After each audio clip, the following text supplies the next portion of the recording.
ಮೃತ್ಯು ಕೂಪವಾಗಿದೆ ಮಂಡ್ಯದ ವಿಸಿ ನಾಲೆ. ಸರಣಿ ದುರಂತ ಆಗ್ತಾ ಇದ್ರೂ ಕೂಡ ಡೋಂಟ್ ಕೇರ್ ವರ್ತನೆ. ತಡೆಗೋಡೆ ನಿರ್ಮಾಣ ಮಾಡ್ತಾ ಇಲ್ಲ.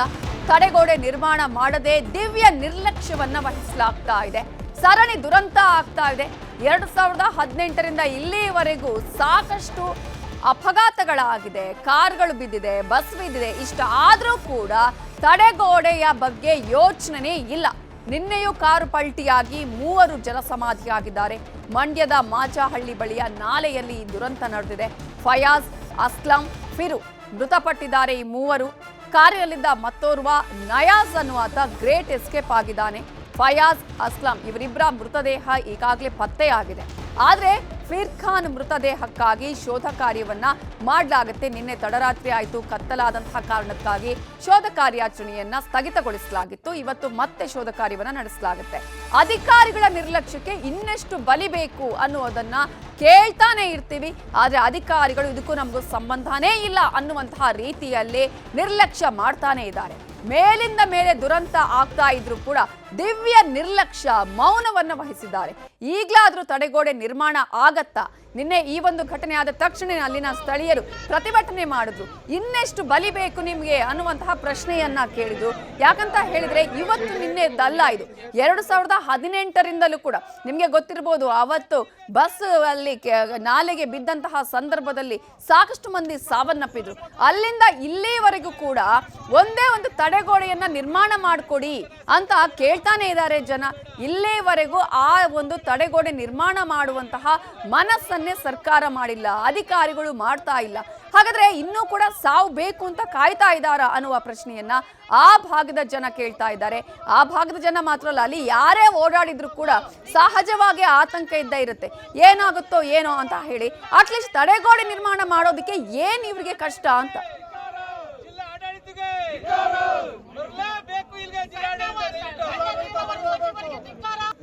ಇದೇ ವಿಚಾರಕ್ಕೆ ಸಂಬಂಧಪಟ್ಟ ಹಾಗೆ ಇನ್ನಷ್ಟು ಡೀಟೇಲ್ಸ್ ಅನ್ನ ಕೊಡೋದಕ್ಕೆ ನಮ್ಮ ರಿಪೋರ್ಟರ್ ಸುನೀಲ್ ಈಗ ನೇರ ಸಂಪರ್ಕದಲ್ಲಿ ಜಾಯ್ನ್ ಆಗಿದ್ದಾರೆ. ಸುನೀಲ್, ತಡೆಗೋಡೆ ನಿರ್ಮಾಣ ಮಾಡಿ ಅಂತ ಹೇಳಿದ್ರು ಕೂಡ ಸಾವನ್ನೇ ಬಾಯಿಸ್ತಾ ಇದೆ ಅನ್ಸುತ್ತೆ ಸರ್ಕಾರ ಆಗಿರ್ಬೋದು, ಅಧಿಕಾರಿಗಳು. ಈಗ ಶೋಧ ಕಾರ್ಯ ಆರಂಭ ಆಗಿದೆಯಾ ಅಲ್ಲಿ, ಹೇಗೆ?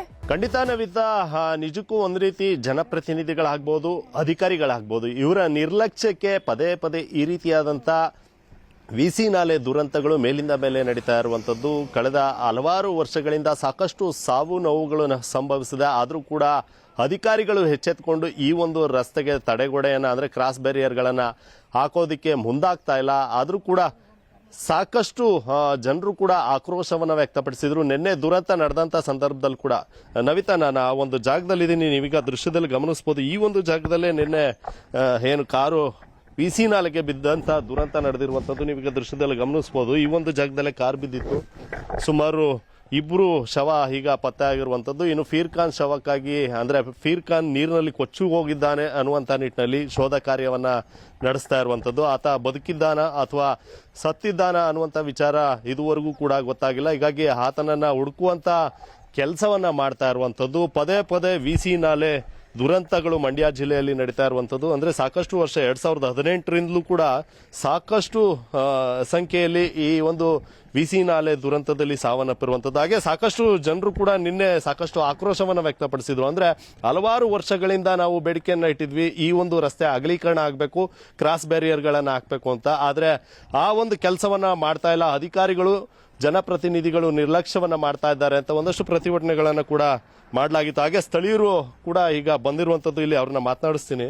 ಸರ್, ನಿನ್ನೆ ಕಾರ್ ಬೀಳ್ತು, ಪದೇ ಪದೇ ಈ ರೀತಿಯಾದಂಥ ಘಟನೆಗಳಾಗ್ತಾ ಇರುವಂಥದ್ದು. ನೀವೆಲ್ಲ ಅಕ್ಕಪಕ್ಕದ ಗ್ರಾಮಸ್ಥರು ಅನ್ಸುತ್ತೆ, ಏನು ಹೇಳ್ತೀರಿ? ಇದು ಮೊದಲನೇ ಅಪಘಾತ ಅಂದರೆ ಸುಮ್ಮನೆ ಇರ್ಬೋದಾಯ್ತು. ಇದು 6ನೇ ಅಪಘಾತ. ಇದು ಕನಗಡ ಮರಡಿ ಮೊದಲೇದು 30 ಜನ ಸತ್ತಾಗಲೇ ಇಲ್ಲಿ ಪ್ರತಿಭಟನೆ ಮಾಡೋದು. ಈ ಕಾಲುವೆಗೆ ದೊಡ್ಡ ಕಾಲುವೆ, ಇಡೀ ಏಷ್ಯಾ ಖಂಡದಲ್ಲಿ ಅತಿ ದೊಡ್ಡ ಕಾಲುವೆ ಇದು. 100 ಅಡಿ ಆಳದಲ್ಲಿರುವಂಥದ್ದು. ಇದು ನೀರೇ 20 ಅಡಿ ಹರಿತದೆ. ಇದು ಕಿರಿದಾದ ರಸ್ತೆ, ಮತ್ತೆ ಆ ಕಡೆ ಕಬ್ಬು ನೆಟ್ಕೊಬಿಟ್ಟಿದ್ದಾರೆ. ಇದು ನೀರಾವರಿ ನಿಗಮ ಮಂಡಳಿದೆ, 300 ಅಡಿ ಐತೆ ಕಾಲುವೆ.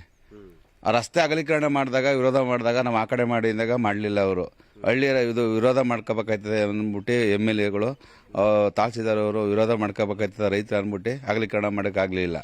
ಕೊನೆಯಲ್ಲಿ ಜೈಪುರದತ್ತ ಒಬ್ಬ ಕಾರಲ್ಲಿ ಶಿವಳಿ ಗ್ರಾಮದ ಲೊಕೇಶನ್ ಸತ್ತಾಗ ಅವತ್ತು ಪ್ರತಿಭಟನೆ ಮಾಡಿದಾಗ ಒಂದು ಸುಮಾರು 100 ಮೀಟರ್ ಹಾಕಿದ್ರು ಅವತ್ತು ಬರೀ ತಡೆಗೋಡೆನ. ಇದು 3-4 ಕಿಲೋಮೀಟರ್ ಹಾಕ್ಲೇಬೇಕಾಯ್ತು. ಅವತ್ತು ಇದು ಮಾಡಿದೋ ಡಿ ಸಿ ಅವ್ರಿಗೆ ಹೇಳಿದೋ ಆಗಲಿಲ್ಲ. ಈಗ ಅಪಘಾತ 4 ಜನ ಸತ್ತವ್ರೆ. ಇವಾಗ ಎಚ್ಚೆತ್ಕೊಂಡ್ರೆ ಸರ್ಕಾರ ಪರವಾಗಿಲ್ಲ, ಜಿಲ್ಲಾಡಳಿತ. ನಿನ್ನೆ ನಮ್ಮ ಜಿಲ್ಲಾಧಿಕಾರಿ ಅವರು ಭರವಸೆ ಕೊಟ್ಟಿದ್ದಾರೆ. ಅದ್ರ ಪ್ರತಿಭಟನೆ ಮಾಡ್ತಾ ಇದ್ದಾಗ 100ಕ್ಕೆ 100 ನಾವು ತಡೆಗೋಡೆ ಮಾಡಿಸ್ತೀವಿ.